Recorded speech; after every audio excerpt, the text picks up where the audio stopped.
شہزاد اکبر صاحب یہ بتائیے کہ کافی لیگل ہم آتے ہیں معاملات پہ. ایکسٹینشن کا معاملہ ہے ڈائریکٹ نومبر میں army chief general Asim Munir صاحب کی جو اپائنٹمنٹ ہے اس میں ایک بنیادی نقطہ قانونی نقطہ ہے. 2 دن کے لیے سروس ان کی ریٹین کی گئی تھی.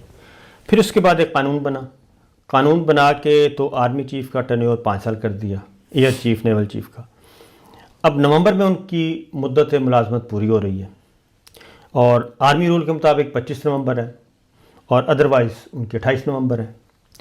تو یہ جو ایکسٹینشن ہے، نمبر 1 تو یہ کہ کیا وہ 5 سال کے لیے آرمی چیف ہیں اس وقت، یا ان کو دوبارہ ان کا نوٹیفیکیشن ہونا ہے.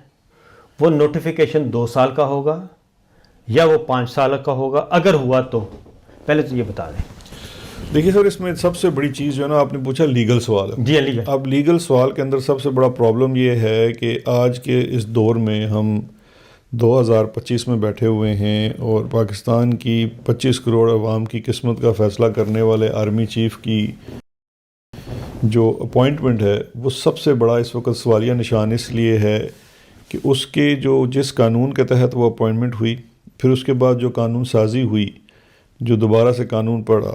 آپ دونوں بڑے باخبر صحافی ہیں، آپ اور وہ قانون ہماری پارلیمنٹ سے پاس ہوتا ہے. ٹھیک ہے، آپ نے وہ قانون پڑھا آج تک؟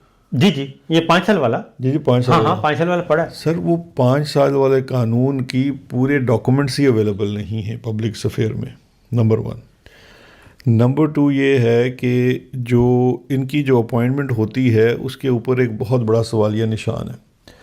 کیونکہ سوالیہ نشان اس لیے ہے کہ وہ اپوائنٹمنٹ کی جاتی ہے ان کو ایکسٹینشن دینے کے بعد.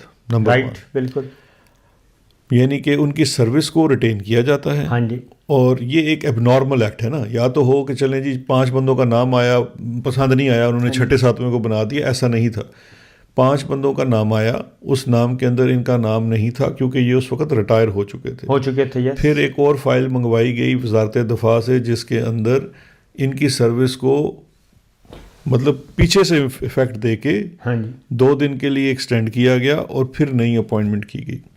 نئی اپوائنٹمنٹ ہونے کے بعد وہ چیز آج تک کسی بھی جوڈیشل اسکروٹنی کا حصہ نہیں بنی. آپ کو یاد ہوگا ماضی میں جب جنرل باجوہ کی دوسری ہوئی تھی ایکسٹینشن تو وہ سپریم کورٹ میں چیلنج ہو گئی اور پھر اس کے بعد اس کو ایک پوری چھلنی سے گزرنا پڑا اور اس کے نتیجے میں بھی ایک قانون سازی ہوئی تھی جس میں اس وقت کی اپوزیشن جماعتوں نے بھی ووٹ دی تھی.